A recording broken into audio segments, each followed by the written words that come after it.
Hands behind your back. Don't make me repeat myself. The man's voice was sharp, filled with unearned authority, cutting through the humid evening air in the police station parking lot. The sound of boots scraping against the pavement followed as he took deliberate steps toward the woman. She stood by her car, dressed sharply, exuding composure. Yet, she was met with sneers, suspicion, and the indignity of being reduced to a stereotype by someone who didn't even know her name.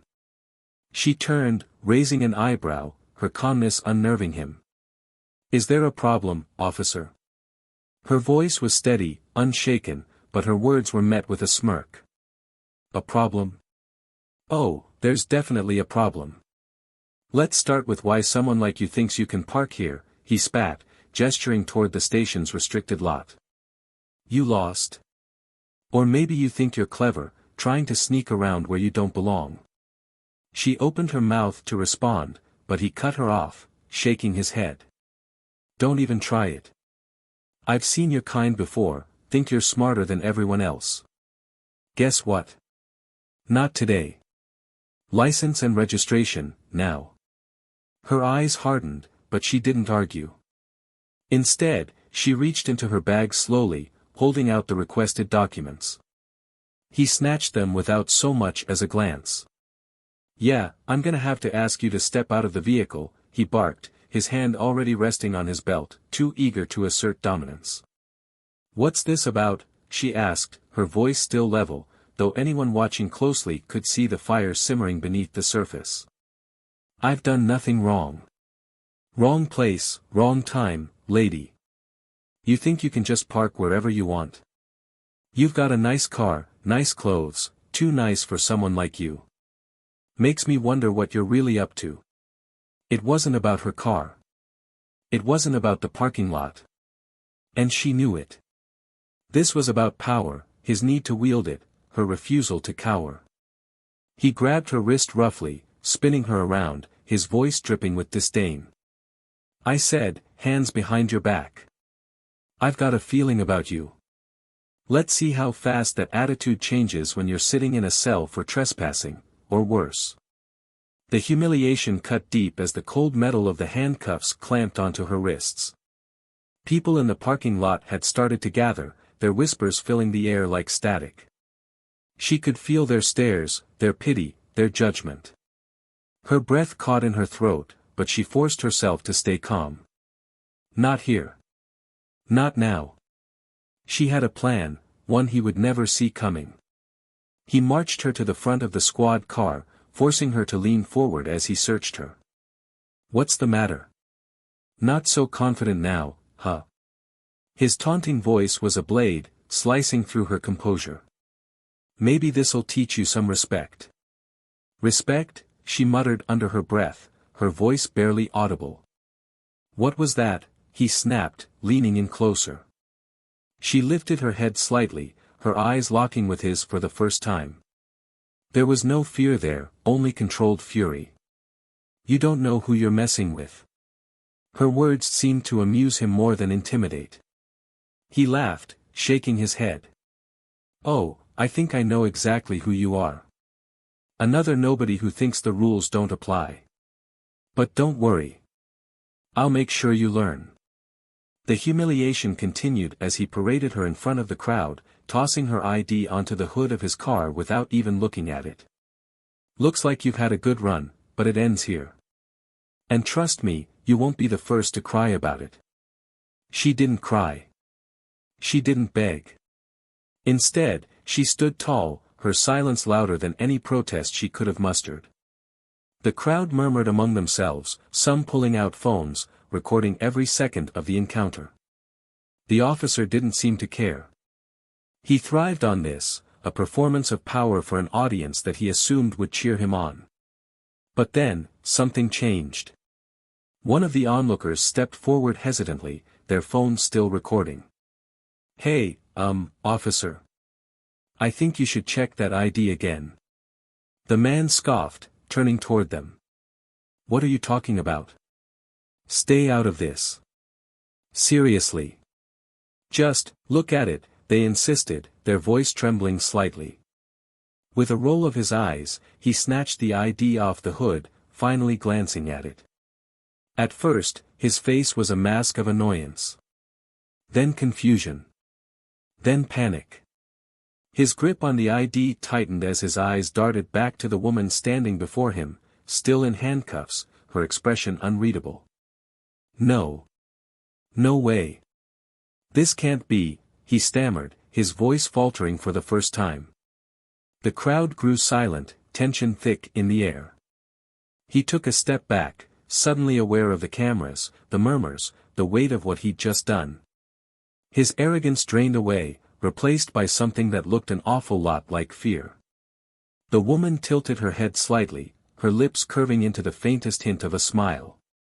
"I warned you," she said softly, her words carrying more power than his shouts ever could. And then, without another word, she stepped forward, the sound of the cameras capturing every moment. He didn't try to stop her. He couldn't. Because now, the power dynamic had shifted entirely, and everyone watching knew it. What happens next will leave you speechless. What will she do with the power now in her hands? And how far will justice go when the tables are turned? Stay with us to find out. At Plough of Twist, we stand firmly against racism and any form of discrimination. We believe in equality, justice, and amplifying the voices of those who have been silenced for far too long. To our Black viewers, know that you are seen, valued, and celebrated here. Now, get ready for a powerful story filled with twists and lessons that resonate deeply. If you enjoy this journey, don't forget to subscribe to the channel for more stories that inspire change. Let's dive in. It was a humid Tuesday morning in the city of Birmingham, Alabama, where the air seemed heavy with a mix of history and unresolved tensions. The streets were alive with their usual rhythm, a symphony of honking cars, distant chatter, and the hum of life moving forward. At the heart of the city stood the police headquarters, a tall, imposing building of steel and glass that reflected both the sky above and the shadows that lurked within. Inside, Angela Carter, the newly appointed chief of police, sat behind her polished desk. Angela wasn't just any officer. At 42, she had spent over 2 decades proving herself in a system that often demanded twice as much from her as it did from others. Her journey from a determined rookie to the highest-ranking officer in the department had been nothing short of remarkable. Angela was a force to be reckoned with, sharp, composed, and deeply committed to justice. Her path hadn't been easy, every promotion was a battle, every accolade a hard-won victory. She carried herself with the quiet confidence of someone who had seen and survived more than most. Angela's office was a reflection of her personality, minimalist but purposeful. Framed photographs of her late mother and younger brother adorned the walls, alongside certificates and awards that spoke of her professional excellence. Her desk was clutter-free, save for a cup of coffee that had long gone cold and a stack of case files she'd been reviewing. The room was quiet, save for the faint ticking of a clock, a sound she often found grounding amidst the chaos of her role. In another part of the building, Officer Daniel Whitaker was finishing his second coffee of the morning. At 38, Daniel had been with the force for over 15 years. He wasn't the kind of man people described as approachable or kind. His reputation in the department was divisive. To some, he was a dependable enforcer, unflinching in his approach to maintaining order. To others, he was a man who wielded his badge like a weapon, often crossing the line between authority and abuse of power. Daniel wasn't overtly cruel, but his biases ran deep, and he carried them with a sense of entitlement that went unchallenged for far too long. Daniel's life outside the force was as predictable as his time on the job. Divorced and living alone in a modest apartment, his world revolved around the precinct, late-night card games with a few like-minded colleagues, and an occasional beer at the local bar. He was a man who believed he understood the world and his place in it, a belief that would soon be tested in ways he couldn't imagine.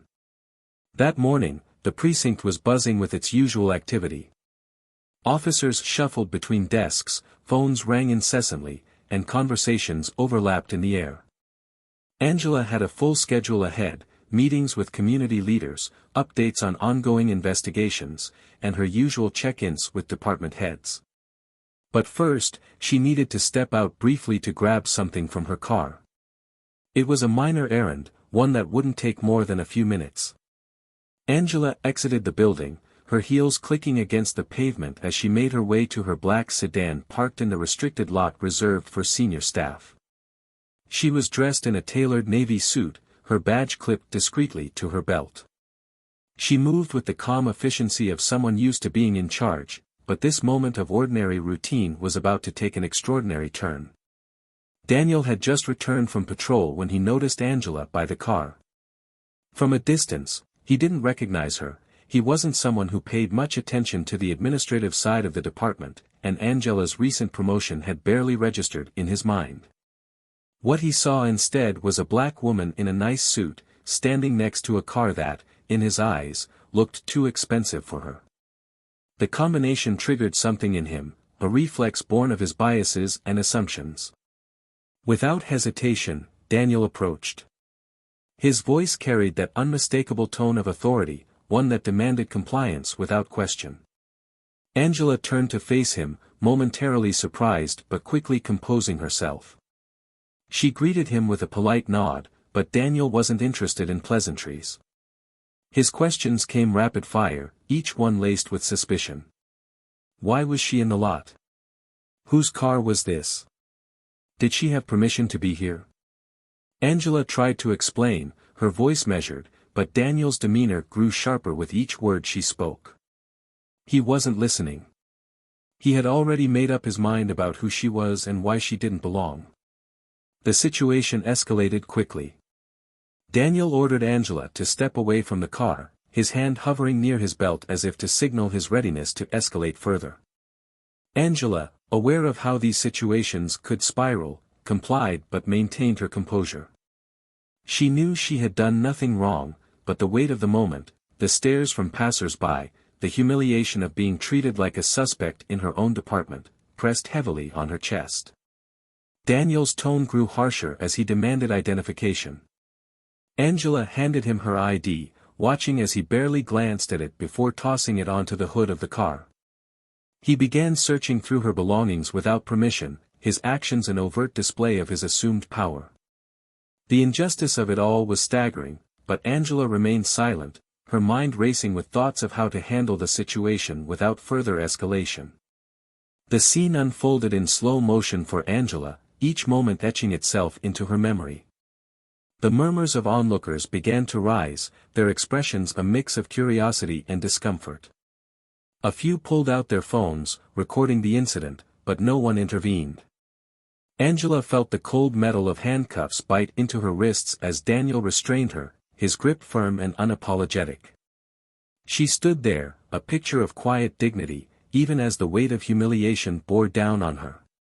Meanwhile, inside the building, Angela's absence hadn't gone unnoticed. Her assistant had seen her head to the parking lot and now stood by the window, watching the scene unfold below. Alarmed, they rushed to inform someone, anyone, who could intervene. But by the time help arrived, the damage had already been done. Daniel's voice carried over the murmurs, his words dripping with condescension as he lectured Angela about respecting authority. It was clear he had no idea who she was, and Angela made no effort to enlighten him. She wanted him to see the truth unfold on its own, to feel the full weight of his actions when the time came. The tension in the air was palpable as Angela was led toward Daniel's patrol car.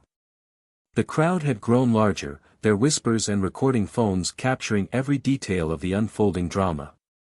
Angela kept her head held high, refusing to let the moment break her. Inside, however, a storm was brewing, a mix of anger, frustration, and a quiet determination to ensure that justice would be served, not just for her, but for everyone who had ever been in her position. The stage was set. 2 lives, 2 perspectives, and one pivotal moment that would change everything. The question lingered in the air, when the truth came to light, who would face the consequences, and how far would justice go? The aftermath of the incident lingered like a thick fog over the precinct. Angela had returned to her office, her wrists still bearing the faint marks of the handcuffs. She moved with a steady resolve, but inside, emotions churned in a way she rarely allowed herself to feel. Anger, humiliation, and a quiet, simmering determination coursed through her veins. She replayed the scene in her mind, each word, each action, fueling her resolve to address what had happened, but not yet. Timing was everything, and she intended to use hers wisely. Down the hall, Daniel sat at his desk, oblivious to the storm brewing around him. He scrolled through his phone, catching snippets of murmured conversations between his colleagues. There was a shift in the atmosphere, but he dismissed it as workplace gossip. He had other things on his mind, like the routine patrols and the satisfaction he felt after asserting his authority earlier.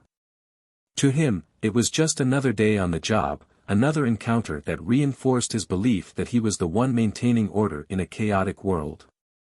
Angela's assistant entered her office cautiously, the tension in the air palpable. They carried a small stack of papers and a folder, but their nervous glance said more than words ever could. Angela gestured for them to come in, her calm demeanor masking the storm within. The assistant hesitated before speaking, their voice a mix of concern and unease. "Ma'am, I don't know if you're aware, but there are already whispers about what happened in the parking lot earlier. A few people, they saw it. Some recorded it." Angela leaned back in her chair, folding her hands together. Her silence was unnerving, as if she were weighing every possible response. Finally, she nodded, her voice steady and composed. "Let them talk. I'm not interested in controlling whispers. What I am interested in is accountability. But we'll handle that in due time." The assistant nodded, placing the folder on her desk. "For what it's worth, a lot of people respect you, Chief. They know what you've accomplished and what you stand for. Whatever happens next, I think they'll stand with you." Angela offered a small, grateful smile, but her mind was already elsewhere. She opened the folder, skimming through the documents inside. Each word on the page felt heavy, a reminder of the work she had done to get to this point. But this wasn't just about her. It was about something much larger, a systemic issue that demanded action, not just words. Meanwhile, Daniel's day continued as if nothing had happened. He finished his coffee, joked with a few colleagues, and prepared for his afternoon patrol. He didn't notice the sideways glances from some of his peers or the hushed tones when he entered a room. If he did, he didn't care. In his mind, he had done nothing wrong. He was just doing his job. Later that day, Angela called a meeting with her department heads. It was a routine briefing, but the room buzzed with an unspoken tension. As she addressed the group, her words were measured, her tone firm. She outlined new policies, emphasized the importance of accountability, and reiterated the department's commitment to serving the community with integrity. Her eyes scanned the room, lingering briefly on Daniel, who sat toward the back, arms crossed and expression unreadable. She didn't acknowledge him directly, but the weight of her gaze was unmistakable. After the meeting, Daniel approached one of his colleagues, a younger officer named Tyler, who had always looked up to him. Tyler seemed uneasy, his usual enthusiasm tempered by something he couldn't quite articulate. Daniel clapped him on the shoulder, his voice light-hearted. "Tense room today, huh? What's got everyone so wound up?" Tyler hesitated, glancing around as if to make sure no one was listening. "I don't know, man. There's just been a lot of talk lately. About the chief. About you. People are saying there's going to be some kind of, I don't know, fallout from earlier." Daniel frowned, his tone defensive. "Fallout? For what? I was doing my job. If people want to make something out of nothing, that's their problem, not mine." Tyler nodded, but his unease remained. "Yeah, sure. I'm just saying, be careful. You know how things can blow up around here." Daniel waved him off, dismissing the conversation as paranoia. But the seed of doubt had been planted, and it lingered in the back of his mind as the day wore on. Angela, meanwhile, began laying the groundwork for what was to come. She met with her legal team, reviewed department policies, and gathered evidence. She spoke with community leaders and trusted allies, ensuring that every step she took was deliberate and unassailable. This wasn't just about her personal vindication, it was about sending a message, about setting a precedent for how these situations would be handled moving forward. As the day turned to evening, Daniel found himself alone in the locker room, the silence pressing in around him. He thought about Tyler's words, about the meeting earlier, about the subtle shifts he'd noticed in the way people interacted with him. For the first time, he felt a flicker of unease. He told himself it was nothing, that he was overthinking things, but the feeling persisted. Angela sat in her office long after most of the staff had gone home. The city lights cast a faint glow through the window, and the quiet hum of the building was a stark contrast to the chaos of the day. She leaned back in her chair, her eyes fixed on the ceiling, her mind racing with plans and possibilities. She knew the days ahead would be challenging, that the road to justice was rarely smooth. But she also knew she was ready for whatever came next. The stage was set. Angela had the truth, the evidence, and the resolve to see this through. Daniel, oblivious to the storm heading his way, clung to his misguided sense of invincibility. The tension between them was a coiled spring, ready to snap. As the night deepened, the question loomed, when the moment of reckoning arrived, would either of them emerge unchanged? The precinct was unusually quiet, a silence that didn't feel like peace but rather the calm before an inevitable storm. The day had come for Angela to address the department, her plan now fully realized. The weight of her role as chief of police felt heavier than ever, but her resolve was unwavering. In her office, she reviewed the final documents and correspondence that would ensure her message carried not just power, but permanence. The time for subtlety had passed. What came next would ripple far beyond the walls of the department. In the main conference room, officers gathered, filling the space with murmurs and uneasy glances. Daniel sat near the back, arms folded across his chest, his posture casual but his mind uneasy. The whispers about the incident in the parking lot had grown louder in the days since. He had noticed the way people avoided his gaze, the way conversations hushed when he entered a room. It was a shift he hadn't experienced before, and for the first time, he began to wonder if he had underestimated the gravity of his actions. Angela entered the room, her presence commanding instant silence. She wore a crisp, dark suit, her badge gleaming under the overhead lights. She moved to the front of the room without hesitation, her gaze steady as it swept across the gathered officers. The tension in the air was palpable, the anticipation of what she might say holding everyone in thrall. She began to speak, her voice calm yet firm, each word measured and deliberate. She didn't address the incident directly at first. Instead, she spoke about integrity, about the duty they all had to uphold the law with fairness and respect. She spoke about the importance of accountability, not just to the community they served, but to one another. As she spoke, the room seemed to hold its breath, her words sinking in with a weight that couldn't be ignored. Finally, she paused, letting the silence stretch for a moment before she continued. Last week, an incident occurred here at this very precinct. An incident that should never have happened. One that underscores the very issues we, as a department, claim to fight against. Today, I'm here to address it, not as your chief, but as someone who believes in the principles of justice and accountability. The room seemed to shrink as her words landed. Daniel shifted uncomfortably in his seat, his casual demeanor cracking as the realization began to dawn. Angela's gaze turned toward him, and for the first time, she addressed him directly, her voice unflinching. "Officer Whitaker, would you please stand?" The silence was deafening. Daniel hesitated, his mind racing, but he knew he couldn't refuse.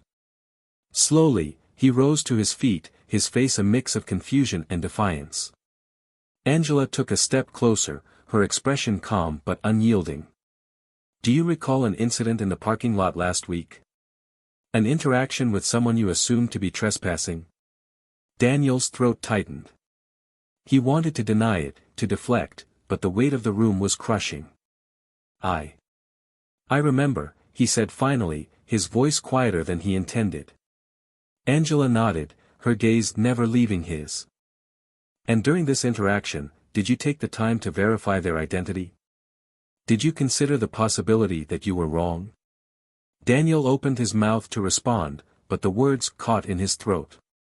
He felt the eyes of the entire room on him, the weight of their judgment pressing down like a vice.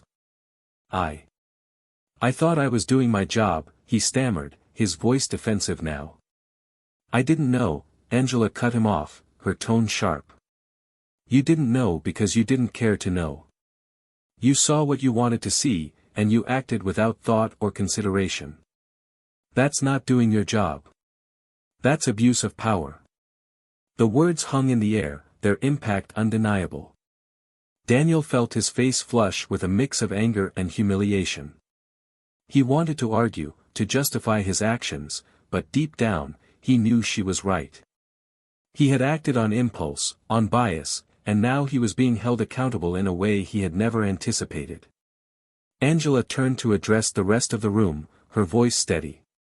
This isn't just about one incident. It's about a culture that allows these actions to go unchecked. A culture that we must change if we are to truly serve and protect. Officer Whitaker's actions last week were unacceptable, and as chief of police, it's my responsibility to ensure accountability. She turned back to Daniel, her gaze piercing. Effective immediately, you are suspended without pay pending a full investigation. This department will not tolerate behavior that undermines the trust of the community or the integrity of our mission. The room was silent, the weight of her words settling over everyone. Daniel stood frozen, the reality of his situation sinking in. He wanted to lash out, to defend himself, but the evidence was undeniable. The murmurs that followed were low and subdued, a stark contrast to the usual chatter that filled the precinct. Angela didn't wait for a response. She turned and left the room, her steps measured, her head held high. She knew this was just the beginning. The road ahead would be challenging, filled with scrutiny and pushback. But she also knew it was necessary. Justice wasn't about convenience or comfort, it was about doing what was right, no matter the cost. Daniel, meanwhile, stood rooted in place, the weight of his actions and their consequences pressing down on him. For the first time, he was forced to confront the reality of his biases, the damage they had caused, and the changes he would need to make if he ever hoped to rebuild his life and his career. The tension in the precinct lingered long after the meeting ended, a reminder of the reckoning that had just unfolded. Angela returned to her office, her mind already focused on the next steps. The fight for justice was far from over, but she was ready for whatever came next. The question now was whether Daniel, and the department as a whole, would rise to the challenge or crumble under the weight of their own failings. As the precinct emptied for the day, Daniel found himself alone in the locker room. The echoes of Angela's words still reverberated in his mind, louder than the metallic clink of his badge as he dropped it on the bench. His hands trembled as he ran them through his hair, frustration and disbelief coursing through him. He had been humiliated, called out in front of everyone he worked with, stripped of his authority in a single afternoon. He kept replaying the scene, Angela's steady gaze, the firm resolve in her voice, the silence in the room as everyone bore witness to his downfall. It was suffocating. Footsteps broke his spiral of thoughts, soft but deliberate. Daniel turned toward the door, and there she was, Angela. She stood in the doorway, her presence as commanding as ever, though her expression was unreadable. He straightened instinctively, his defensiveness rising like a shield. "Chief," he muttered, his voice tight, trying to hold on to the last shreds of his pride. Angela stepped inside, closing the door behind her. She didn't sit, didn't break eye contact. The silence stretched between them, thick with unspoken words, until she finally spoke. "You don't get it, do you?" Daniel frowned, his voice rising slightly. "What's there to get? You made your point. Loud and clear, in front of the entire precinct, no less. So, congratulations. You won. Angela's eyes narrowed, the calm she had shown earlier giving way to something sharper, more personal. This isn't about winning, Daniel. It's about accountability, about the harm you caused, whether you want to admit it or not. He scoffed, shaking his head. I caused harm. I was doing my job. You were the one standing there, acting like you were above the rules. How was I supposed to know who you were? Her voice cut through his like a blade. You didn't know because you didn't bother to ask. You didn't take a single moment to question your assumptions. You just acted, Daniel. Do you have any idea what that feels like? To be reduced to someone's bias, to have your dignity stripped away because someone decided you didn't belong. Her words hung heavy in the air, and for a moment, Daniel had no response. He opened his mouth, then closed it, his thoughts tangled. Angela stepped closer, her voice softening but losing none of its weight. You think this is about me, about what you did in that parking lot. But it's so much bigger than that. It's about every person who's been in my shoes, who didn't have the power or the platform to speak up. You've done this before, haven't you? Treated someone like they didn't belong because you thought you could. How many times, Daniel? How many lives have you impacted without even realizing it? His defenses cracked under her words, his voice faltering. I never thought about it like that. Angela's expression softened slightly, but her tone remained firm. That's the problem. You never thought. You acted out of ignorance and arrogance, and now you're facing the consequences. You've got a lot of thinking to do, Daniel, and not just about what happened last week. You need to decide who you want to be, because the man you were in that parking lot, that man has no place here. Daniel's shoulders slumped, the weight of her words sinking in. For the first time, he saw himself through her eyes, through the eyes of everyone who had witnessed his actions. It wasn't a pretty picture. He took a deep breath, his voice quiet. I don't know how to fix this. Angela studied him for a moment, her expression thoughtful. Fixing it isn't about words or quick gestures. It's about doing the work, about listening, learning, and proving through your actions that you've changed. I can't tell you what that looks like, Daniel. That's for you to figure out. She turned to leave, but paused at the door, her hand on the handle. You've been given an opportunity, one that many people in your position never get. Use it wisely, or don't. That choice is yours. Daniel watched her go, the sound of the door clicking shut echoing in the now empty room. He sat down heavily on the bench, his mind racing with everything she had said. For the first time in his career, he felt the weight of his own flaws, the realization that his actions had consequences far beyond what he had ever imagined. Meanwhile, Angela returned to her office, her own emotions swirling beneath her composed exterior. She wasn't angry, she was tired. Tired of the battles she had to fight, tired of the burden of proving herself again and again. But she also felt a sense of purpose, a resolve to ensure that what had happened wasn't in vain. This wasn't just about Daniel or her, it was about setting a standard, about creating a culture of accountability that would last long after she was gone. The precinct remained quiet that night, the echoes of the day's events lingering in the air. The story wasn't over, there was still so much work to be done, so many conversations to be had. But for now, the first steps had been taken. And as Angela sat at her desk, her gaze fixed on the city lights outside her window, she allowed herself a moment to breathe, knowing that the fight for justice was far from over but feeling confident in the path she had set in motion. The weight of the week's events didn't lift as the precinct continued its routine operations. Instead, it hung in the air, unspoken but felt by everyone. Conversations were quieter, interactions more careful. The officers who had witnessed Angela's confrontation with Daniel replayed it in their minds, dissecting every word and action. For some, it was a wake-up call, a moment of clarity about the consequences of unchecked authority. For others, it was a bitter reminder of the changing tides in a profession where power dynamics had long gone unchallenged. Daniel returned home to his quiet, dimly lit apartment, the echo of Angela's words still fresh in his mind. The walls seemed to close in around him, each silence amplifying the noise in his head. His suspension meant he had time, too much time, to think about the path that had brought him here. He sat at his kitchen table, a cold cup of coffee untouched in front of him, staring at the badge he had left on the counter. For years, it had been his identity, his shield against self-reflection. Now it was a reminder of everything he had done wrong. He scrolled through his phone, trying to distract himself, but the distractions only made things worse. The incident had spread beyond the walls of the precinct, reaching the community through whispers, rumors, and eventually social media. A few blurry videos of the parking lot encounter had surfaced online, sparking a conversation far bigger than Daniel had anticipated. The comments were brutal, calling out not just him but the culture that allowed people like him to operate unchecked. He wanted to defend himself, to argue that the footage didn't tell the whole story, but deep down, he knew it told enough. Angela, meanwhile, found herself navigating a different kind of pressure.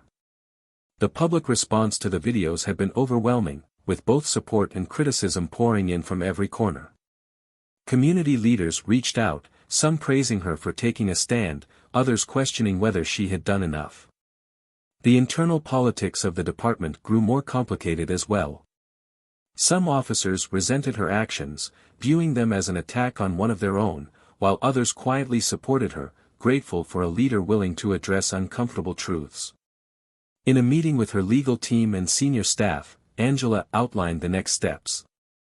The investigation into Daniel's behavior was already underway, and she had made it clear that transparency would be a priority. Every decision, every outcome would be documented and shared with the public. "We can't just pay lip service to accountability," she said, her tone firm. "If we're serious about change, we have to show it. And that means being willing to face the consequences, even when they're uncomfortable." As the meeting wrapped up, one of her senior officers, Lieutenant Parker, lingered behind. Parker was a veteran of the force, someone who had seen the department through decades of change and turmoil. He approached Angela with a cautious expression, his voice low. "You've made a lot of waves, Chief. Good waves, in my opinion, but waves nonetheless. Just be careful.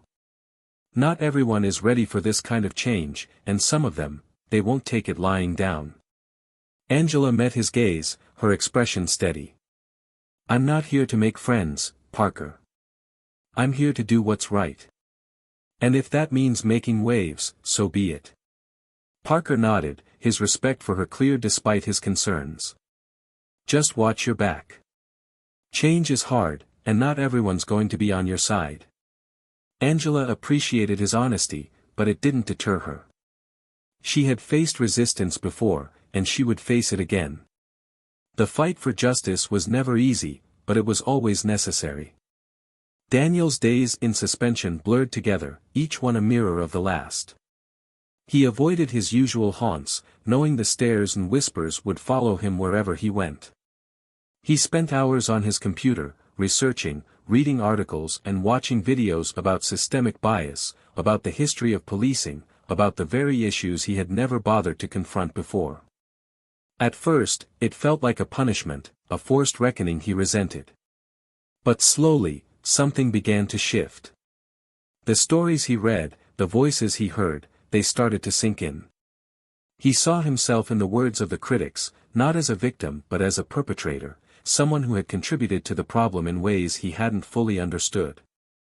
One evening, he found himself sitting in his car outside a community center. The building was modest, its sign advertising a series of workshops and discussions on equity and accountability in law enforcement. Daniel hesitated, his hand hovering over the door handle. He didn't know what had brought him here, guilt, curiosity, or maybe something deeper, a need to prove to himself that he could be better. Finally, he took a deep breath and stepped inside. The room was small, filled with a mix of community members and a few officers who had come on their own time. The discussion was already underway, led by a young activist who spoke with passion and conviction. Daniel stayed near the back, listening quietly. At first, he felt defensive, his mind searching for arguments to counter the points being made. But as the conversation continued, his defenses crumbled. The stories people shared were raw and personal, their pain and frustration impossible to ignore. By the end of the evening, Daniel felt something he hadn't felt in a long time: humility. Angela, meanwhile, continued to navigate the fallout at the precinct. The investigation into Daniel's actions was nearing its conclusion, and the findings were damning. It wasn't just the parking lot incident, there were other complaints, other moments where his judgment and behavior had crossed the line. Angela reviewed the report with a heavy heart, knowing the decision she had to make. It wasn't just about Daniel. It was about setting a standard, about showing the department and the community that change was possible. When the day came for the final meeting, the tension in the air was almost unbearable. Angela sat at the head of the table, flanked by her senior staff and legal team. Daniel sat across from her, his face pale but composed. He had read the report, knew what it contained, and yet he had come anyway, determined to face whatever was coming. Angela spoke first, her voice steady but not unkind. "Officer Whitaker, the investigation into your actions has been thorough and fair. The findings are clear, and they reflect a pattern of behavior that cannot be ignored. As Chief of Police, it is my responsibility to uphold the values of this department and ensure that our officers are held to the highest standards. Effective immediately, your employment with this department is terminated." Daniel nodded, the words hitting him like a blow but not a surprise. He had prepared himself for this, though the reality was still hard to accept. He took a deep breath, his voice quiet but steady. "Thank you for giving me the chance to face this. I know I have a lot to learn, and I intend to do the work."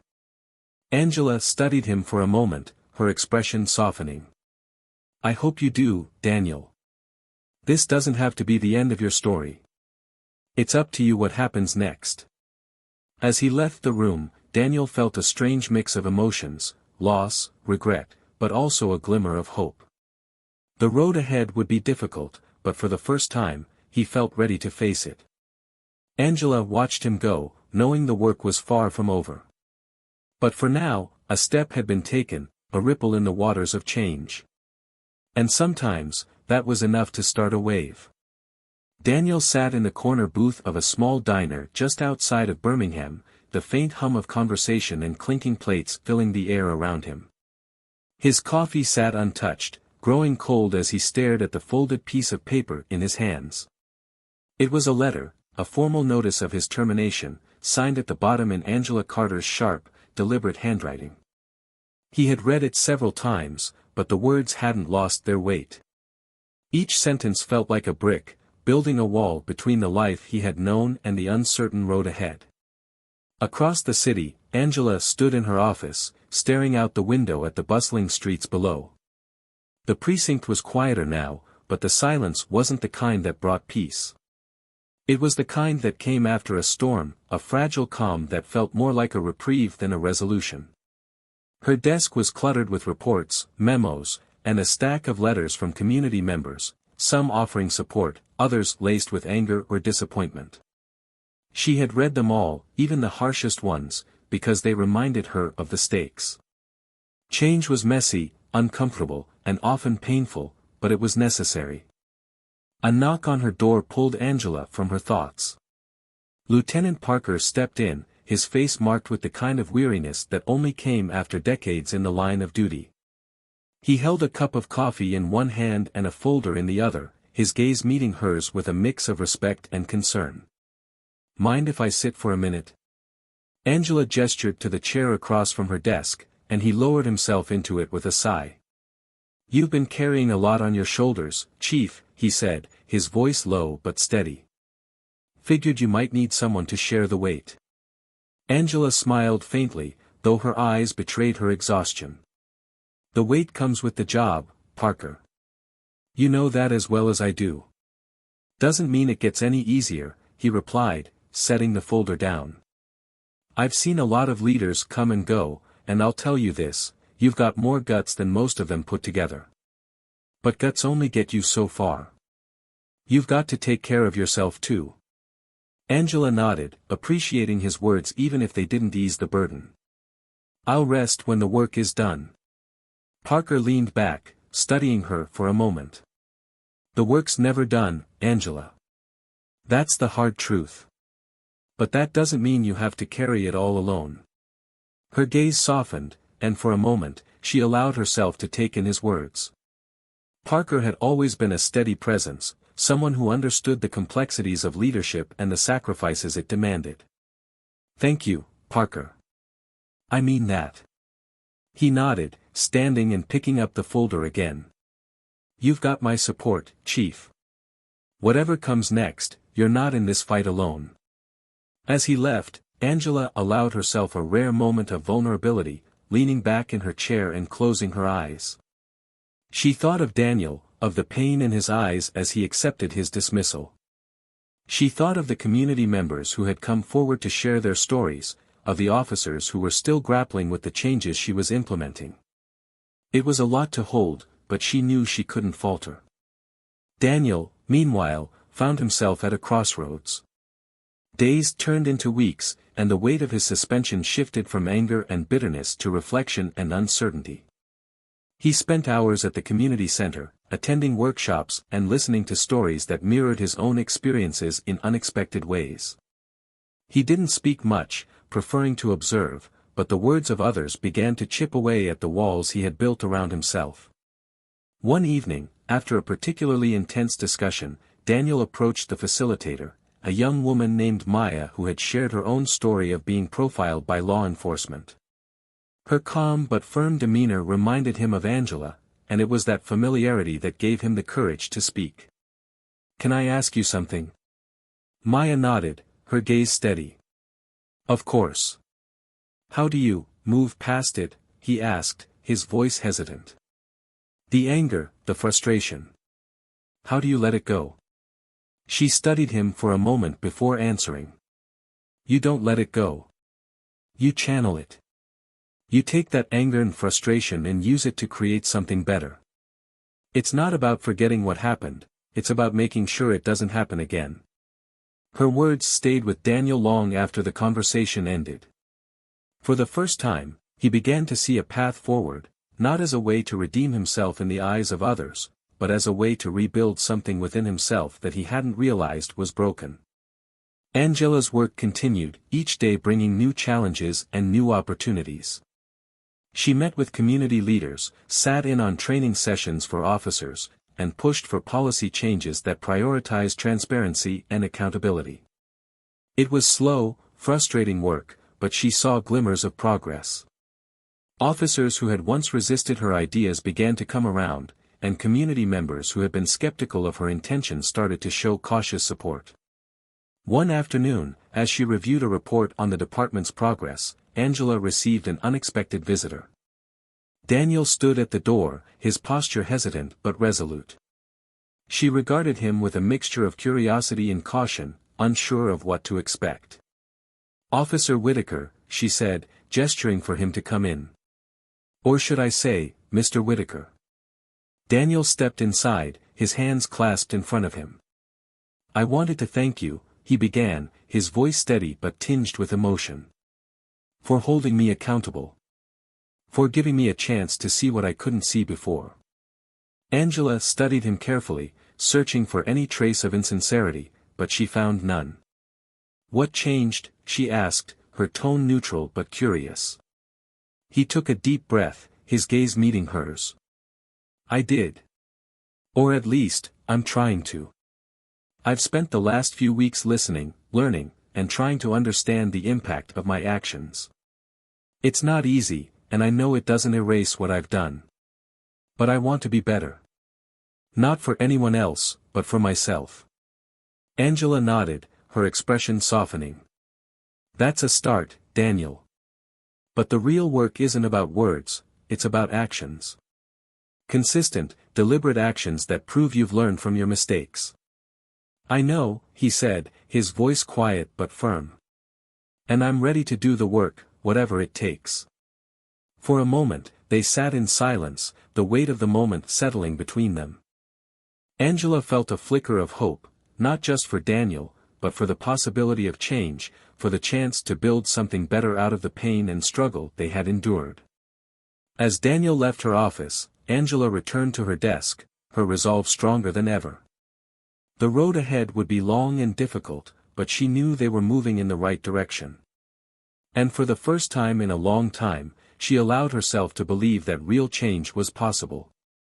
The days stretched into weeks, and while the fallout from the incident at the precinct had settled, its impact lingered like an echo that refused to fade. Daniel found himself drawn deeper into the work he had started at the community center. What began as a reluctant effort to confront his shortcomings had evolved into something more meaningful, a desire to understand, to grow, and to contribute to a system he had once taken for granted. Each session, each conversation, peeled back another layer of his defenses, exposing truths he had avoided for far too long. One evening, as the sun dipped low in the sky, Daniel sat with Maya in the quiet of the center's small library. They had just finished a workshop, and most of the attendees had gone home. The air between them was heavy with unspoken thoughts, but Maya was the first to break the silence. "You've changed," she said simply, her voice free of judgment but full of observation. Daniel looked at her, his brow furrowed as he processed her words. "I don't know if I'd call it change. Maybe. I'm just starting to see things I ignored before." Maya tilted her head, her gaze thoughtful. "That's part of it. Seeing things clearly, acknowledging them, that's the first step. But change doesn't stop there. It's what you do after you've seen the truth that matters." Her words struck a chord, and Daniel nodded slowly, his thoughts drifting to the path that had brought him here. "I used to think I had it all figured out," he admitted, his voice low. "That I knew what it meant to do my job, to serve my community. But now I see how much I didn't know, how much I didn't even try to know." Maya leaned forward, her expression gentle but firm. "The hardest part of this work isn't admitting you were wrong. It's staying committed to doing better, even when it's uncomfortable, even when it feels like no one's watching. The question is, are you ready for that?" Daniel hesitated, the weight of her question settling on him. Finally, he nodded, his voice quiet but resolute. "I think I am. I don't know where to start, but I know I can't go back to who I was." Maya's smile was faint but genuine, a flicker of encouragement in the dimly lit room. "That's a good place to start." Across the city, Angela was navigating her own challenges. The reforms she had implemented were beginning to take root, but the resistance was ever present. Meetings with skeptical officers, tense discussions with community leaders, and the constant pressure to prove herself, it was an uphill battle that often felt thankless. Yet, there were moments of hope that kept her moving forward. One such moment came in the form of an email, a message from a young recruit who had attended one of her new training sessions. The email was short but heartfelt, thanking her for creating an environment where accountability and growth were prioritized. The recruit described how the session had opened his eyes to the biases he hadn't realized he carried and how he was committed to becoming a better officer because of it. Angela read the message twice, a small smile tugging at the corners of her lips. It was a reminder that change, no matter how slow or difficult, was possible. Later that week, Angela found herself at the same community center Daniel had been frequenting. She had been invited to speak as part of an ongoing dialogue between law enforcement and the community, and though she was no stranger to public speaking, this event felt different. The room was filled with people from all walks of life, activists, community leaders, concerned citizens, and a few officers who had come out of curiosity or obligation. As Angela took the stage, she scanned the room, her gaze briefly landing on Daniel, who was seated near the back. Their eyes met for a fleeting moment, and she saw something in his expression she hadn't seen before, a quiet humility, a willingness to listen. It was enough to give her the courage to speak from the heart. She began by acknowledging the pain and mistrust that had long defined the relationship between law enforcement and the community.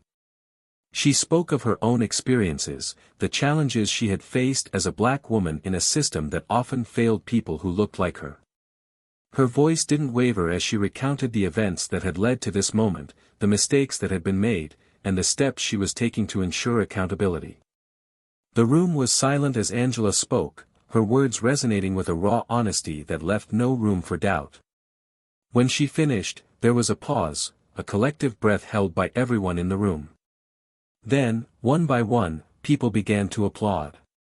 It wasn't loud or raucous, but it was genuine, a recognition of the courage it took to stand before them and speak the truth.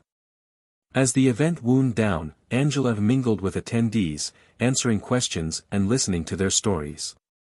When she finally reached Daniel, the air between them was heavy with unspoken thoughts. He was the first to break the silence. "That was powerful," he said, his voice hesitant but sincere. "Thank you for saying what needed to be said." Angela studied him for a moment, her expression unreadable. "And thank you for listening," she replied. "That's where change starts, with listening." They talked for a while, their conversation weaving between the personal and the professional. Daniel shared what he had been learning, the ways he was trying to unlearn old habits and build new ones. Angela listened, offering encouragement where it was needed and honesty where it was deserved. By the end of the evening, they had reached an unspoken understanding, a shared commitment to the work that lay ahead. The night ended quietly, the community center emptying as people returned to their lives. But the impact of the evening lingered, a testament to the power of dialogue and the possibility of change. For Angela, it was a reminder of why she had taken on this fight in the first place. For Daniel, it was a step toward redemption, a chance to prove, to himself and others, that he could be better. As they parted ways, the city lights cast long shadows on the pavement, a reminder that the road ahead would be difficult but necessary. And for the first time in a long time, both Angela and Daniel felt a sense of hope, a belief that even in the face of resistance and doubt, change was possible. Months passed, and the city felt different. The reforms Angela had fought for were beginning to take hold, slowly but steadily. Training programs were revamped, policies were rewritten, and the atmosphere within the precinct shifted as accountability became more than just a buzzword. It wasn't perfect, change never was, but it was progress. Angela stood in her office, looking out at the city she had dedicated her life to serving. The weight she carried hadn't lifted, but it felt lighter, balanced by the knowledge that her efforts were making a difference. She was interrupted by a knock at her door. Turning, she saw her assistant, who held out a thick envelope with a small smile. "It's from the community center," they said. Angela thanked them and opened it, her curiosity piqued. Inside was a letter from Maya, along with photos from a recent workshop. The images showed a mix of community members and officers, working together, talking, sharing meals. In one photo, she spotted Daniel, sitting in a circle of people, his posture open, his expression attentive. He was smiling, not the cocky grin she remembered, but something softer, more genuine. The letter detailed the progress of the program, how it had grown in reach and impact, thanks in part to Daniel's involvement. Angela felt a flicker of pride, not just for Daniel but for what the program represented, the possibility of connection and redemption, even in the face of past mistakes. Daniel's journey had been far from easy. After his termination, he had struggled to find his footing, grappling with the loss of his career and the identity he had built around it. But the community center became a lifeline, a place where he could confront his past while working toward a better future. He volunteered regularly, mentoring younger officers and facilitating discussions about bias and accountability. It was humbling, often uncomfortable work, but it was also deeply fulfilling. For the first time, he felt like he was part of something bigger than himself, something meaningful. One day, after leading a particularly emotional session, Daniel was approached by a young recruit who had been attending the workshops. The recruit hesitated before speaking, their voice tentative. "I just wanted to say thank you," they said. "Hearing your story, seeing how much you've changed, it gives me hope that I can do better too." Daniel felt a lump in his throat, surprised by the impact of the words. "Thank you," he replied, his voice quiet. But it's not about me. It's about all of us. We can't do this work alone. Angela continued to lead with the same unwavering determination that had defined her career. Her name became synonymous with integrity and courage, both within the department and beyond. Community leaders began to see her not just as an ally but as a trailblazer, someone who was unafraid to challenge the status quo. She was invited to speak at conferences and forums, her voice carrying the weight of lived experience and unshakable resolve. Each time, she spoke not of her achievements but of the collective effort required to create lasting change. She reminded her audience that progress was not linear, that setbacks were inevitable, but that the fight was always worth it. One evening, Angela and Daniel crossed paths at a community event. It was the first time they had spoken in months, and the air between them was filled with the unspoken acknowledgement of how far they had come. Angela extended her hand, her smile warm. "It's good to see you, Daniel." He shook her hand, his grip firm but respectful. "You too, Chief," he replied, the title slipping out instinctively despite his no longer being part of the department. They spent the evening talking, not about the past but about the future, about the work that still needed to be done. As the event wound down, Daniel said something that stayed with Angela long after. "You didn't just hold me accountable," he said. "You gave me the chance to see myself differently. I'll never forget that." As the years went on, the ripple effects of Angela's leadership and Daniel's transformation continued to spread. The precinct became a model for other departments, proof that systemic change was possible with the right leadership and a commitment to accountability. The community center expanded its programs, reaching more people and fostering dialogues that had once seemed impossible. Angela eventually retired, leaving behind a legacy that would be remembered for generations. Daniel found his calling in advocacy, using his story to inspire others and push for reforms that addressed the root causes of injustice. For Angela and Daniel, their paths had diverged, but the impact of their choices remained intertwined.